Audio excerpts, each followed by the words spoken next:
Nifty আজকে কেন আটকে গেল? কালকে কি 24,600 যে সাপোর্ট লেভেলটি রয়েছে সেটি ভেঙে নিচে নামবে? না সেটাকে আরো ভালোভাবে সেখান থেকে সাপোর্ট নিয়ে মার্কেট আরো উপরের দিকে যাবে? আমাদের এই প্রশ্ন কিন্তু একটাই। আজকে আরবিআই এর যে সিদ্ধান্ত ছিল, মিটিং ছিল, সেটারই কি কোনো রকম প্রভাব পড়েছে? আমরা প্রত্যেকটা বিষয়কে নিয়ে নিফটির অ্যানালিসিস করব। তো চলুন ভিডিওটা শুরু করি এবং বোঝার চেষ্টা করি। যে বড় খবরগুলো আপনাকে প্রথমেই বলতে হবে, সেই বড় খবরগুলোর মধ্যে অন্যতম প্রধান যে খবর, সেই খবরটি কিন্তু আজকে আমাদের দিয়েছে, সেটি হচ্ছে RBI policy. RBI policy repo rate কিন্তু একই রেখেছে। যা ছিল তাই ছিল। আমরা মোটামুটিভাবে আগে একটা আন্দাজ করেছিলাম, কালকে আলোচনা করেছিলাম, রেপো রেট একই রকম রয়েছে। এবং এখানে আরেকটা জিনিস কি করলো, একটা ইনফ্লেশন বৃদ্ধির একটা ইঙ্গিত ছিল, সেটি কিন্তু কমিয়ে দিল। বলল ভবিষ্যতে ইনফ্লেশন বৃদ্ধি আমরা খানিকটা কম নাগাদ হবে। যে রেটে এখন বাড়ছে তার থেকে একটু কম নাগাদ হবে। সুতরাং এই দুটোতে মিলিয়ে কিন্তু একটা স্বস্তি আরবিআই পলিসি কিন্তু দিয়েছে। ঠিক আছে? আরবিআই পলিসি মোটামুটিভাবে একটা আতঙ্ক ছিল, একটা চিন্তা ছিল এবং তার জন্য অনেকে বলছেন যে মার্কেট কিন্তু রিঅ্যাক্ট করছিল না। এফআইআই, ডিআইআই কোনো সিদ্ধান্ত নিতে পারছিলেন না যে কি করবে, কি না করবে। কারণ ৪ বার কিন্তু রেপো রেট একই ছিল। অর্থাৎ তাদের মনের মধ্যে একটা দোলাচলা ছিল। তার জন্য তারা সিদ্ধান্ত নিতে পারেনি। ঠিক আছে? কিন্তু জিওপলিটিক্যাল ইস্যুতে একটা স্বস্তি হয়েছে। কারণ জিওপলিটিক্যাল ইস্যুতে যদি স্বস্তি না হতো, তাহলে পরে তেলের দাম কমতো না। তেলের দাম কমার ফলে আপনারা দেখতেই পাচ্ছেন যে আমাদের মার্কেটে যাকে আমি পিতামহ বলি, সেই স্টকটি বিরাট পরিমাণ আজকে বৃদ্ধি গিয়েছে। ব্যাংকিং সেক্টরেও আমরা দেখতে পাচ্ছেন যে বেশ ভালো হয়েছে। আপনারা সুতরাং তারপরেও কিন্তু মার্কেট কিন্তু টেনে নিয়ে গেল না। হোয়ারাজ আমরা যদি সেন্সেক্সকে দেখি, তাহলে সেন্সেক্স কিন্তু এর থেকে ভালো বৃদ্ধি করেছে।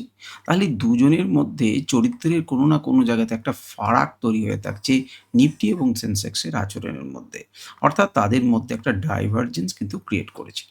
এবারে প্রশ্ন হচ্ছে, যদি আমরা ডেইলি ক্যান্ডেলের ডেইলি টাইম ফ্রেমের চার্টকে দেখি, আমি জানি আপনারা শুধুমাত্র শুনছেন, আমি চাইছি যে চার্ট না দেখে কিছুটা শুনুন। তো ডেইলি টাইম ফ্রেমে যদি আমরা চার্টকে দেখি, তাহলে দেখব যে মার্কেট কিন্তু একটা রেঞ্জ বাউন্ড হচ্ছে। এই রেঞ্জ বাউন্ড মার্কেটের একটা সুবিধা আছে। ২-৩ দিন হয়তো আপনি একটু বিপদের মধ্যে থাকবেন। আপনার আশা মতো কাজ করছে না। কিন্তু সে তো আর চিরকালই একটি জায়গাতেই আবদ্ধ থাকতে পারে না। মার্কেটের কিন্তু এটি নিয়ম নয়। মার্কেটের নিয়ম সেই রেঞ্জ থেকে ভাঙবে। যখনই ভাঙবে তখন কিন্তু আমাদের কাছে সুযোগ আছে। তো এইবার যখনই ভাঙবে তখন কিন্তু চোখ বন্ধ করে উপরটাকে ভাঙলো আর আপনি উপরের দিকে চলে গেলেন, নিচেরটাকে ভাঙলো নিচের দিকে চলে গেলেন, এমন চিন্তাভাবনা করবেন না। বরঞ্চ এখানে লিকুইডিটি নিয়ে কিন্তু মার্কেট অন্যদিকে যেতে পারে। এখানে লিকুইডিটি নিয়ে অন্যরকম যেতে পারে। তো আপনি সতর্ক হন, আপনি ট্রেড করুন।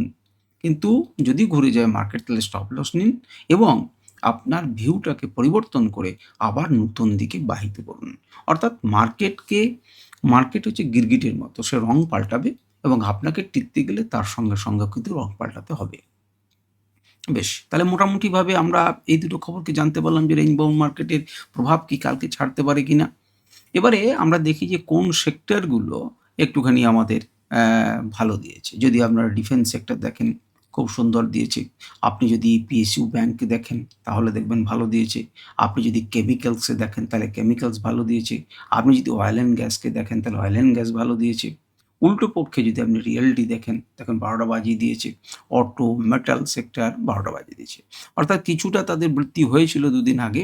একটা রোটেশন, আমরা সেক্টর রোটেশন দেখতে পাচ্ছিলাম। তো সেখান থেকে কিছুটা প্রফিট বুকিং করে আজকে অন্য সেক্টরে ঢুকে গেছে। এখন এই ৩ মাস ৬ মাসের দেখতে গেলে পরে আপনাকে মান্থলি টাইম ফ্রেমে সেক্টর রোটেশন দেখতে হবে। আর ডেইলি ক্যান্ডেলের বা যদি আপনি ছোট টাইম ফ্রেমে দেখেন, তাহলে এইভাবেই কিন্তু একটা সেক্টর থেকে আরেকটা সেক্টরে তারা নড়বে। কিছু সুবিধা অসুবিধা রয়েছে, সুতরাং সেই অনুযায়ী তারা কিন্তু বাড়বে। তুলনামূলকভাবে আপনি যদি ফিন্যান্সের সেক্টরটা দেখেন ব্যাংকিং এর ক্ষেত্রে, কিন্তু আপনি যদি প্রাইভেট ব্যাংকে দেখেন, তাহলে কিন্তু তারা আবার ভালো করেনি, তারা নেগেটিভে আছে। আপনি যদি ফিন্যান্স সেক্টর অর্থাৎ ফিননিফটিকে দেখেন, আমরা যদি পিএসইউ ব্যাংকে দেখেন, তাহলে দেখবেন একটুখানি উপরে উঠেছে। তো যাই হোক, এবারে আমরা অ্যানালিসিসের জায়গাতে আসি। আমি একবারে ডেইলি টাইম ফ্রেম থেকে অ্যানালিসিস করার চেষ্টা করছি। দেখুন, ডেইলি টাইম ফ্রেমের এইটাকে একটা বোঝার চেষ্টা করুন। মার্কেট কিন্তু চিরকালই এইভাবে আবদ্ধ থাকতে পারে না। কালকে আমি একটি জায়গার কথা বলেছিলাম মোটামুটিভাবে, সেটি যে ২৪,৭০০ র উপরে হলে পরে আমরা একটা পজিটিভিটি দেখব। এবং আমরা 24,500 নিচে না নামলে বড় নেগেটিভিটি দেখব না। বড় নেগেটিভিটি দেখব না। সুতরাং এখন কিন্তু আপনার কাছে খুব ছোট একটা রেঞ্জ হলো। এই যে ছোট রেঞ্জটাকে আমি দাগ দিয়ে দিচ্ছি। কেন দাগ দিচ্ছি? কারণ মানগুলো আমার বলার দরকার নেই। আপনি তাকিয়ে দেখতে পাচ্ছেন। এখানে যেন একটা মারপিট করে দুপক্ষের মারপিট করার পরে দুজনেই যেন শান্ত হয়ে একটি জায়গাতে বন্ধ হয়েছে। কে জিতছে, কে হারছে আমরা কিন্তু বুঝতে পারছি না। এই ক্যান্ডেলটি এটিই বলে। রোজি ক্যান্ডেল যার নাম। তো যাই হোক, এই যে ক্যান্ডেলের উপর আর নিচেটাকে মারপিট হলো, এখান থেকে সেলাররা মার্কেটকে নিচে নামালো, এখান থেকে বার্সটা উপরে তুললেন এবং মার্কেট একটা জায়গাতে ক্লোজ হলো। আমাদের কাজ হচ্ছে এই রেঞ্জের মধ্যে আমরা করে দিতে পারি NTZ, অর্থাৎ নো ট্রেড জোন। আমরা এটাকে NTZ করে দিতে পারি, বা জি, এখন তো ভালো ভাষাতে NTZ বলা হয়। তো যাই হোক, আমরা পুরনো লোক, যদিও নতুনটাকে আমাদের বলা উচিত। তো NTZ, এই যে জোন, অর্থাৎ নো ট্রেড জোন কিন্তু এটা। তো সেই জোনের বাইরে গেলে পরে আমরা নতুন করে ভাবনা চিন্তা করব। এটি হবে বিগিনার্সদের জন্য চিন্তাভাবনা। আর যারা একটুখানি প্রো ট্রেডার, মনে, মনে ভাবলে হবে না যে আমি প্রো ট্রেডার। সত্যিকারেরই যদি আপনি প্রো ট্রেডার হন, তাহলে পরে তখন ভাবনা চিন্তা করতে পারেন, সিচুয়েশন অনুযায়ী আপনি সিদ্ধান্ত নিতে পারেন। তো মোটামুটিভাবে এই জায়গাটাতে ছিল। এই জায়গাটার উপরে আপনারা নজর রাখুন ডেইলি ক্যান্ডেলে। আচ্ছা, এরপরে আপনি যদি চলে আসেন অ্যা আপনাদের ১ ঘন্টা টাইম ফ্রেমে, দেখুন আমরা ১৫ মিনিট টাইম ফ্রেমে দেখব যে ১৫ মিনিট টাইম ফ্রেমে কিন্তু একটি সুন্দর জিনিস তৈরি হয়েছে। আমরা সেটাকে নিয়ে আলোচনা করব। তা আমাদের ১ম এ লেভেলসগুলোকে আমরা দেখি। আমাদের লেভেলসগুলোকে দেখুন যে নিফটি প্রত্যেকদিন যে ২ দিন অন্ততপক্ষে একই রকম গল্প চালু করেছিল, সেই গল্পটার যেন আজকে কোনো একটা জায়গাতে অবসান হয়ে মার্কেটে এইভাবে দাঁড়িয়ে রয়েছে। অর্থাৎ উপর থেকে নিচের দিকে আসছে, মার্কেট যখন তুলল, এবার কিন্তু পড়তে চাইছে না। যে জায়গা থেকে মার্কেট পড়েছিল, ২ টি জায়গা থেকে, সেই সেই রকমই জায়গা থেকে মার্কেট খুলে কিন্তু মার্কেট সাস্টেইন করার চেষ্টা করছে। তাহলে এই মুহূর্তে আমাকে বলতে হবে যে সেলারদেরকে উপেক্ষা করে মার্কেট পড়ে যাচ্ছে না, এই জায়গাটাতে নিজে দাঁড়ানোর একটা চেষ্টা করেছে। এখন চেষ্টাটা সফল কখন হবে? না, যখন মার্কেট ধীরে, ধীরে উপর দিকে যাবে। যাবে মানে এই জায়গাটাতে ধাক্কা খাবে না তা নয়। অবশ্যই ধাক্কা খেতে পারে যদি লাইভ মার্কেটে যায়। আর যদি মার্কেট নিচের দিকে আসে, তাহলে অবশ্যই এ কিন্তু আবার একটা সাপোর্ট দেবে। সেটা আপনার ৪৮০ পর্যন্ত কিন্তু টানতে হতে পারে, যেখান থেকে মার্কেট কিন্তু দিয়েছে। কিন্তু আপনারা দেখতে পাচ্ছেন প্রাইস অ্যাকশন এর বৈশিষ্ট্যগুলো, যে জায়গা থেকে ধাক্কা খেয়ে নিচে নেমেছে, যে জায়গায় ধাক্কা খেয়েছে, সেই জায়গাতেই কিন্তু আজকে সে সাস্টেইন করার চেষ্টা করছে। কারণ এই জোনটা কিন্তু অত সহজের জোন নয়। এই জোনে বড়, বড় ২ জন বারে, বারে মার্কেটকে একদম র্যালি করে নিচে নামিয়েছে। সেই জোনটাতে সে সাস্টেইন করার চেষ্টা করছে।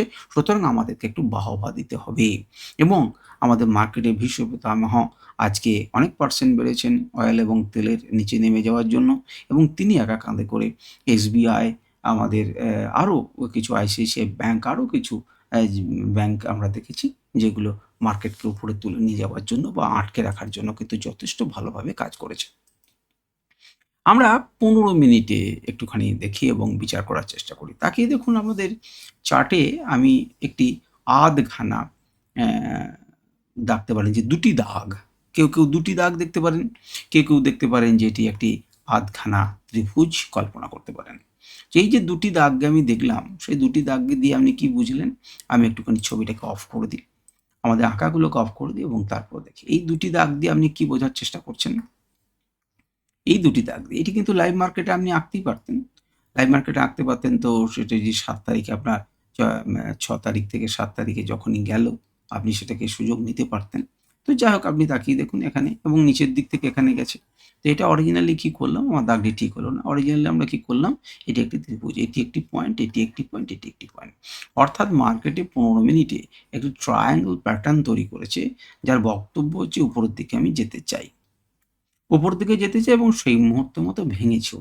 ভাঙলেও মোটামুটিভাবে এটি একটি রেজিস্ট্যান্স এরিয়া, যেটি আমি আপনাদেরকে দেখাচ্ছিলাম ১ ঘন্টা টাইম ফ্রেমে। তো এই রেজিস্ট্যান্স লেভেলটাকে যতক্ষণ না ব্রেক করবে, সে উপরের দিকে যাবে না। মোটামুটিভাবে এই ট্রায়াঙ্গেলের টার্গেট কত হচ্ছে? টার্গেট কিন্তু হচ্ছে ২৫,১৩৫ এর কাছাকাছি। ২৫,১৩৫ এর কাছাকাছি টার্গেট হচ্ছে। কিন্তু আপাতত মার্কেট ৬৩৬ এ দাঁড়িয়ে রয়েছে। তো তাকিয়ে দেখুন ৬৩৬ থেকে দাঁড়িয়ে মার্কেট এই অঞ্চলটাকে আগে ভাঙবে। এই অঞ্চলটাকে রাফলি আমি আপনাদেরকে ৭০০ বলেছি, একটা সাইকোলজিক্যাল লেভেল। তো সেই লেভেলটা যদি গড়গড় করে পেরিয়ে যায়, তাহলে আমরা উপরের দিকে ভাবনা চিন্তা করব। এখানে যদি প্যাটার্নটাকে আপনি কল্পনা করেন তাহলে দেখবেন লোগুলো কিন্তু তুলে নিয়ে যাবার চেষ্টা চলছে। চেষ্টা নয়, তুলেছে এবং উপরে একটি ধাক্কা রয়েছে। তো আপনারা যারা খুব মানে তাড়াহুড়ো করবেন যে না আমি প্রফিটটাকে ঘরে নিয়ে আসবো, তাহলে এই লেভেলটিকে আপনারা একটি দাগ দিয়ে রাখুন। কত লেভেল হবে আমি জানি না। আপনারা ক্যান্ডেলে দেখবেন এবং দাগ দেবেন। এই লেভেলটিকে আপনারা মার্ক করে রাখুন। ব্যাস। এর উপরে বা নিচে গেলে পরে আপনারা ট্রেড করার চিন্তাভাবনা করবেন। আমি আশা করব যে আপনারা সেক্ষেত্রে পরে একটা মুভ কিন্তু পেতে পারেন। যদি লাইভ মার্কেটে আপনাকে সেই সুযোগ এই মার্কেট করে দেয়। এবারে চলুন আমরা যদি আঁকাটাকে দেখি তাহলে দেখব কি উপরের সামনে আপনার কাছে এটি ধাক্কা রয়েছে এবং একদম উপরে 24,400-840 নাগাদ কিন্তু আপনার কাছে একটা ধাক্কা রয়েছে, 778 একটা ধাক্কা রয়েছে। আর যে লেভেলটির কথা আমি বলছিলাম সেটি হচ্ছে 680-টাশির উপরে গেলে পরে আপনারা চিন্তাভাবনা করবেন। আর চটজলদি যদি 600 নিচে নেমে যায় তাহলে আমরা একটা 570-571 পর্যন্ত আমরা কিন্তু একটা বা তারও নিচে আমরা কিন্তু একটা রেজিস্ট্যান্স অর্থাৎ সাপোর্ট কিন্তু আমরা দেখতে পাচ্ছি। চলে আসুন 5 মিনিট টাইম ফ্রেমে দেখি একটুখানি গোলমাল করছে। আপনারা সেটি দেখেছেন। তো জানি না তাকিয়ে দেখুন 5 মিনিটে আপনারা একটা বড় রেঞ্জকে দেখতে পাবেন। 6 তারিখে গোটাটাই একটা বড় রেঞ্জকে দেখতে পাবেন। দেখুন এটা চওড়া আমাদের কাছে কি বলবো একটা জোন ছিল। তো সেই চওড়া জোনটাকেও বাইপাস করে দিয়ে অর্থাৎ উপর এবং নিচে এইভাবে একটা জোন করেছে। এখন এটি তো চিরকাল চলতে পারে না। সুতরাং এই একটি বক্স প্যাটার্ন তৈরি করেছে আপনারা বলতে পারেন এবং আজকে যদি আমরা লাস্ট মিনিটের একটুখানি উপরে যাওয়া নিচে যাওয়ার ব্যাপারটাকে দেখি তাহলে দেখব যে আজকে কিন্তু অতটা পরিমাণ যে সিএস এর ফলটা একটুখানি যেন অ্যাডজাস্ট হওয়ার মতো এসেছে এবং খুব বেশি নয়, সামান্য একটু হয়েছে। আশা করা যায় ঠিক হবে। আমরা দেখতে পাবো, দেখার চেষ্টা করব। আর এই লেভেলটিকে ভাঙুক, যদি দাগ দিয়ে রাখুন এই লেভেলটিকে ভাঙুক। এই সিম্পল এই স্ট্র্যাটেজিটিকে নিয়ে আপনি কাজ করেন। আর যদি মার্কেটটা ওই রেঞ্জের মধ্যেই থাকে কি করবেন? চুপচাপ বসে থাকবেন। চুপচাপ বসে থাকবেন আর যারা হেজিং জানেন তারা হেজিং করবেন, কোনো ব্যাপার নেই। তারা সেই হিসেবে কাজ করবেন। তো এই হলো মোটামুটিভাবে আজকে নিফটির অ্যানালিসিস। আশা করি নিফটির অ্যানালিসিস আপনাদের ভালো লাগলো এবং আপনাদের কোনো প্রশ্ন থাকলে অবশ্যই করবেন। আমি চেষ্টা করব সেটার উত্তর দেওয়ার। নমস্কার, ধন্যবাদ। ভালো থাকুন, সুস্থ থাকুন এবং আপনাদের সফলতা আমি কামনা করছি।